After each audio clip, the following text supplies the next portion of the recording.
5 important baking tips you need to know. Number 1. Use room temperature ingredients. Why is room temperature so important? When at room temperature, eggs, butter and other dairy products form an emulsion which traps air.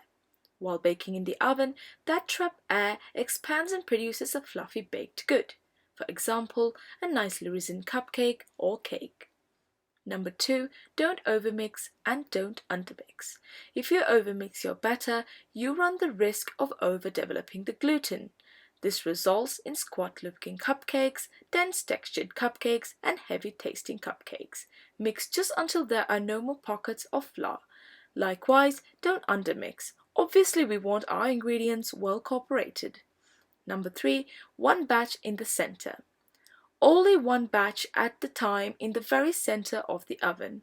I know it sounds crazy, but my reason is because you get the best possible results when the oven only concentrates on that one batch. If you absolutely need to bake more than one batch, make sure you rotate the cupcake pans from the top rack to the bottom rack. Number 4, add coffee to your chocolate cakes.